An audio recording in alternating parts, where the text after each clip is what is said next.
Hello, wrestling fans. Blake Smith from Walking the Ropes, and welcome to another episode of Walking the Ropes Wrestling Review for AEW Rampage from Milwaukee, Wisconsin. To open the show, we had Andrade El Idolo taking on Rey Fenix. This match has the makings to be an absolute barn burner here. These two are able to flow and fly in the ring unlike anyone else in the world. They waste no time exchanging their hard shots and showing off already. Neither man really gains control for long, as they have an answer for each and every move that they pull off.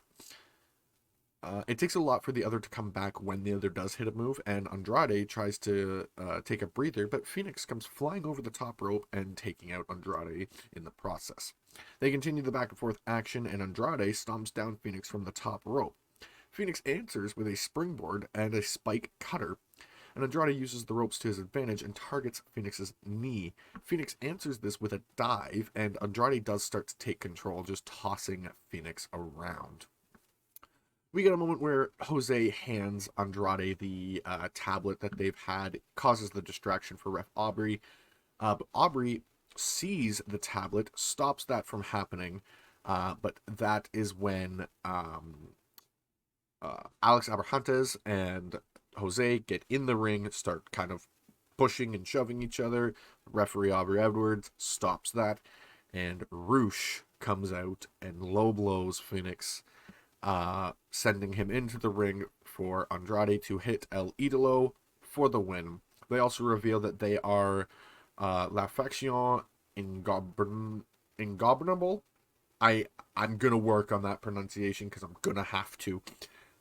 As a name of their stable, and I think that's pretty good. It's similar to the New Japan one that has a similar name. I'm not going to try and attempt to pronounce it right now, but yeah.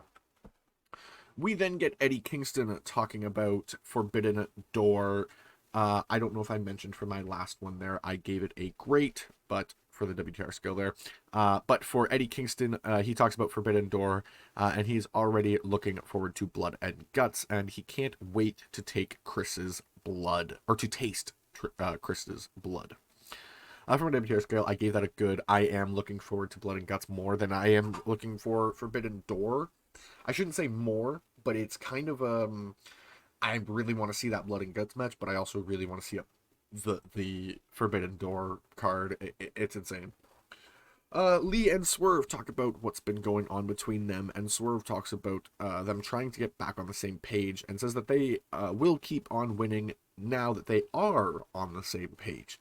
Lee says that they are not on the same page, but they're going to get there. I like that what we did here is there is tension between them, but we're not breaking them up. We are keeping them together. Everything is good. My WTR scale, I gave that a good. We get Serena Deeb and Mercedes Martinez teaming up in action against Laney, Luck, and Sierra. They drew the short straws clearly tonight, as they have to take on the arguably best technical women's wrestler and arguably the best women's striker as well. Deeb and Martinez take little time getting control and tagging in and out. Martinez takes control, and Deeb then tags herself in. Luck does fight out of a figure four, which I thought was very impressive. But it doesn't help, as Deeb and Martinez double team her and look to end it. They lock in tandem submissions on Laney and Sierra, and that gets the win. They do push and shove a little bit after the match, and I doubt this tag team is going to be long for this world. We might be building for a Ring of Honor World Championship match, not at Forbidden Door, obviously, but Blood and Guts. Maybe that'll have the opening match for Blood and Guts. But for my WTR scale, I gave that a good. We then get Tully Blanchard finally back on screen. He has his group of boys. He is building this big group of meaty men that Vince McMahon would be very, very happy to have on his roster. This includes Brian Cage, Khan, and Toa Loa Linoa. I'm again going to work on pronunciation. I'm bad at names. I apologize. They say that, or he says that he's building the best team and he has the best players, and anyone who steps up to Tully Blanchard Enterprises is going to just get beat. After that, they interrupt Lee Moriarty and Jonathan Gresham, and it seemed like they were talking about either a Ring of Honor world title match between the two of them, or Gresham is kind of mentoring Moriarty, and they were talking about getting him a title match of some kind. But Gresham then doesn't like that they interrupted this, and he tells them, well, why don't we have a tag team match instead? Two of his boys versus Gresham and Moriarty, and I am looking forward to that. For my WTR scale, I gave that a great. We then get Hook taking on the DKC. He is from the New Japan LA dojo that they have. They do different training grounds in different areas similar to NXT UK, and I believe there's the South America NXT as well. But yeah, that is basically what New Japan has set up for this. He is coming to take on the Handsome Devil, I believe is his nickname, Hook. And although this basically is a very quick match, Hook gets stunned pretty quickly, which I think is kind of something that hasn't really happened before. I don't know that Hook has really taken any bumps for the most part, like to the point where it seems like, oh, well, he just actually got hurt there. There was a moment where it seemed like that happened, but it doesn't really work out in DKC's favor. He is tossed around the ring, and then Hook locks in the red rum for the win. For my WTR scale, I gave that a good. I mean, it was a very good match, and these two just did well with what their time was given. I imagine DKC is going to be a great performer in the future. We then get Mark Henry talking with the main event contenders, and Cash says that he may not be the most experienced singles wrestler, but he is always ready for a fight, and he's not going to walk out tonight.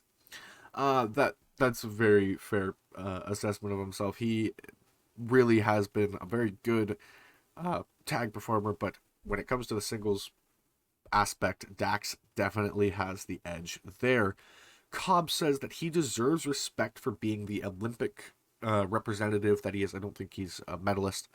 He talks about how, they are FTRs thinking they should have all the gold and whatever, but they are overconfident, and at Forbidden Door, the Great Okan and Jeff Cobb will walk out with all of the gold. And I'm really looking forward to that match. That match is going to be very interesting. The main thing I think is important to note is the Roppongi Vice moment there. I think Roppongi Vice, and I hate to put it this way, is there to be the pinfall. I think Trent is going to take the pinfall for FTR at Forbidden Door, and FTR is going to take all the titles. The Ass Boys and the Acclaimed talk about their match. Billy Gunn says that he got them their match on the buy-in for Forbidden Door. I don't think they mentioned who their opponents were, but they all seemed excited and wanted to scissor each other about it.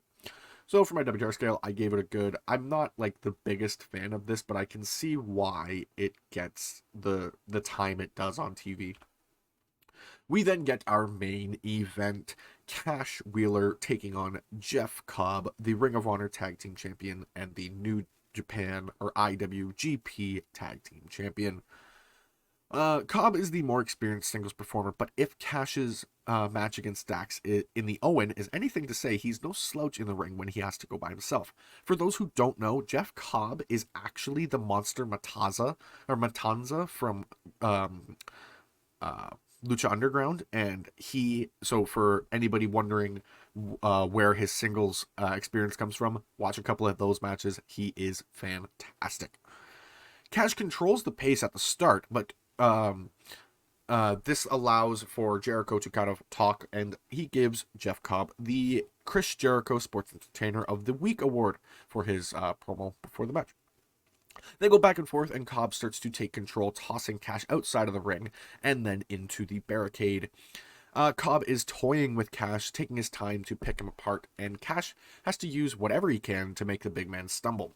Cash dumps Cobb to the outside and starts to roll now, and Cash hits a powerbomb from the top rope. He needs to stay on top of Cobb. He goes for a DDT, but is tossed. off. They go back and forth, and Cobb then hits the Tour of the Islands, and that gets the win. After the match, the Great O'Khan comes out and celebrates with Cobb, but they are quickly cut off by Dax jumping him, and the United Empire comes out to jump Dax, and we get the Best Friends coming out to make the save, and all hell breaks loose. Eddie Kingston jumps Jericho on the stage. It's just chaos everywhere, and it's amazing. For my WTR scale, I gave that a great. That is how wrestling should end before pay-per-views or premium live events if you watch WWE. I don't. But that is it for the show. I gave it an overall of a good. That was a pretty good build for the before pay-per-view. The ending definitely makes you want to tune in to Forbidden Door, and I can't wait.